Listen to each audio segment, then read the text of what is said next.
Alright, I do have to speak on this because this is really goofy. So first of all, this is a series of chess games that I played with the AI of my computer. Don't get impressed by my mad skills or whatever, because we're going to be talking about the recent reveal that the World Chess Federation bars trans women from playing in chess, with the International Chess Federation, also known as FIDE, which is the French acronym, stated in their updated guidelines that trans women, or to use their word, players who have transitioned from male to female, have no right to compete against cis women or women who are not trans. They follow up by saying that there needs to be more analysis before they can come to a conclusion. So for the meantime, they are saying that trans women cannot participate in women's chess. Now we do need to pull the microscope back just a little bit here because we need to look at the bigger picture. First of all, just in general, most official competitive sports is highly segregated in general. Even and especially among cis people, you go to the Olympics and there's two entirely separated leagues, and that's because they have chose to segregate women from competing against men.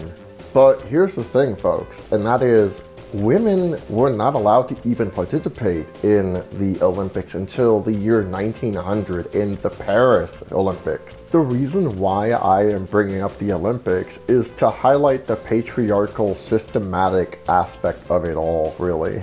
And then of course, as of recently, many people have been trying to ban trans women from participating in sports under this assumption that trans women have a biological advantage, which is really strange. I want to put a pin on that point. We'll come back to this. Patricio Manuel, who is a transgender man and a boxer, picks up multiple victories as of June 2023. Boxing, of course, as we all understand, is a very physical sport. In contrast to chess, which is where you sit on your ass and you strategize the pieces that are on the table. And of course, that is not to disrespect anybody who plays chess competitively or casually for that matter. I'm just stating the obvious that there's a clear contrast between the athletic aspect of boxing and of course the rather cognitive aspect of chess. They're so far removed that they require two separate contexts with two separate sets of skills that are required to compete in these sports. So Patricio Manuel is a trans man, and that means he transitioned from female to male. He's won 3 victories so far. Patricio Manuel was quoted saying, "Picked up another win, got some stitches, hung out with some of my people, did the things I love with sacrifices, but no compromises. All in all, 10 out of 10. And this was in response to his victory that took place on June 8th of this year. However, the World Boxing Council is trying to make a separate category for transgender boxers to compete with each other. Patricio Manuel responded by saying, "It's heartbreaking to me to have the WBC, a leader in my sport, argue that I don't have a place in the ring as a man." And thus, the whole argument that trans women have a biological advantage over cis women suddenly falls flat. But let's go back to the whole chess thing for a second, right? Because what is this saying overall? Not just about trans women, which is already really heinous as it is, but what is it also saying about cis women? As a trans woman myself, I don't like that we're telling cis women that we have a biological advantage over them, for anything for that matter, because it's not verifiable. We don't really have like a history of the Olympics where there were mixed genders like competing against each other, and I think it might have to do with cisgender men not wanting to be emasculated when losing to a woman, but I digress. But this defends that trans women are better at chess than cis women just by default because of some innate biological whatever is really telling cis women that cis women are stupid. And I don't think that's the intended message, but that is a very condescending message, and that is the message that they are delivering to not just, cisgender women, the very demographic that they claim to be trying to protect. I know somebody is probably going to say that this is not excluding trans women from playing in chess or even competitively for that matter, and that they're just trying to make a separate group, especially since the text of the guideline specifically says there are no restrictions to play in the open section for a person who has changed the gender. So then of course that would mean that trans women can still play in chess, just not against women, right? Well, if you look at the same document and if you look at the previous sentence, it says that such decisions should be based on further analysis and shall be taken by the FIDE Council at the earliest possible time, but not longer than a 2 years period. What that basically means is that they are making a sweeping decision right now about trans women for the meantime until they make a further analysis. Now, of course, there could be two separate results that can come from this. One result is that they might have somebody who is in the council who is well versed on who and what trans people are, what it means to be trans, maybe even somebody who is trans themselves who can convince them that, hey, this move is bad and it doesn't even make sense in the grand scheme of things. And of course, this analysis period can result in a positive outcome. And of course, that is what I hope for, but there's another part of this that just doesn't feel right. If they decide that trans women should play in the open section after 2 years of analyzing this, then they need to make that decision for all genders, not just transgender, but also cisgender as well. They need to abolish the very gender segregation that I talked about at the beginning of this video.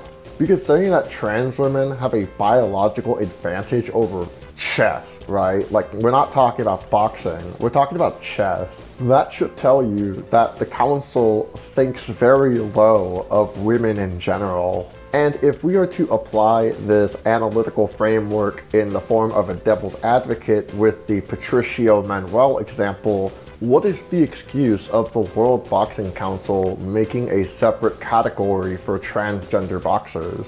Right, because if we're to apply this logic that is being applied to in women's chess, that trans women who are assigned male at birth somehow have a biological advantage over cis women in chess, then does Patricio Manuel have a biological advantage over his other male boxing opponents? Because that just doesn't make sense at all. Because as I've said multiple times before, these transphobic people, as well as these transphobic organizations with their logic and reasoning is absolutely not consistent, even in the slightest. I'm willing to bet that the people who make decisions like this are willing to say that Patricio Manuel does not have a biological advantage over his male opponent, just purely based on the fact that Patricio Manuel was assigned female at birth. Or you might even have the opposite case where somebody would say that Patricio Manuel would have a biological advantage because he took testosterone.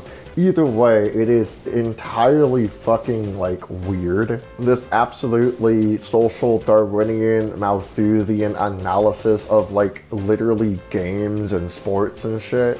But I want you to imagine, what if the World Boxing Council made Patricio Manuel compete against cisgender women? Given what we know about Patricio Manuel and his relationship with the World Boxing Council, what would happen if they made a trans man compete against female boxers?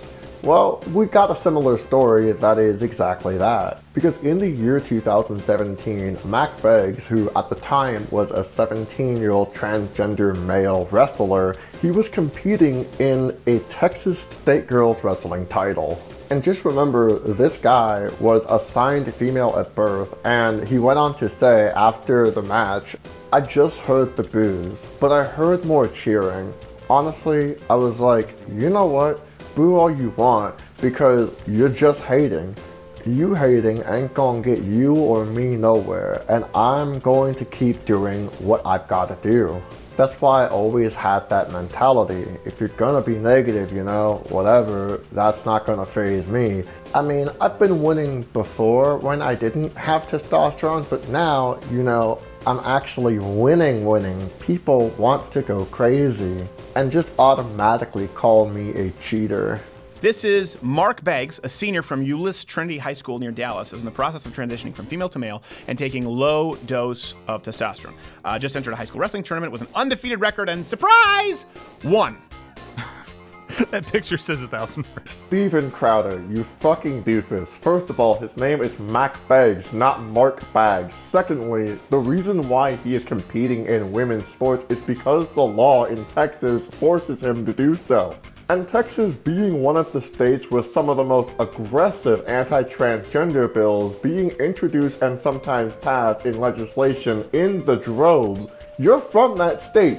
What the fuck? How are you not aware of the very thing you are talking about? Mac Beggs would go on to say that he would definitely want to wrestle boys, in quote, I am a guy, it just makes more sense.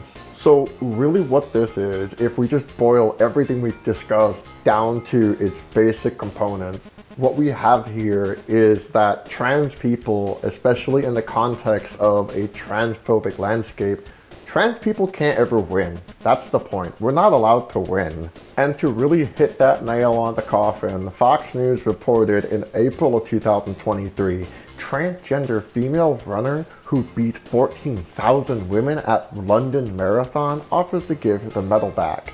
This is right after she received a lot of backlash because of Fox News' previous headline that reads, Olympian says it's unfair transgender runner beats women in a marathon after competing as male in the past. This is also in regards to the London Marathon, which you gotta pay attention to the number being used. 14,000 cisgender women were beat by a transgender woman. At first, this can seem like the smoking gun to their whole argument, as 14,000 is a huge number. We're talking the literal 14 plus 3 zeros. That's a big number. And it's admittedly a very impressive victory. Nothing that I could ever achieve, admittedly. But then you need to take into consideration that the total number of runners that participated in the 2023 London Marathon is 48,000. If we do basic math, subtracting 48,000 and taking away 14,000, you get 34,000, which means that the trans female marathon runner was placed in 34,000th place, which means that 34,000 people beat her, which is not a bad thing at all because it's just a game. Just like boxing, just like wrestling, just like chess. Each of these things require different skill sets, different talents, and different forms of training. Sometimes you gotta grind for months on end. Sometimes you need to strategize and plan your moves far in advance. And ultimately, none of this has to do with gender, because it ultimately also affects cisgender women as well. This form of irrational governing of how people play games is really similar to when races would use skull sizes to measure intelligence, which we know today that's extremely outdated. And the year of our Lord 2023, I think we would have expected by now to have known better at this point. And I want to leave you with this. Throughout this entire video, you have watched me play chess, and have you noticed anything? I lost all 3 games. Yeah, but I just wanted to really drive home the point that I as a trans woman do not have a biological advantage at chess. Wow, dude.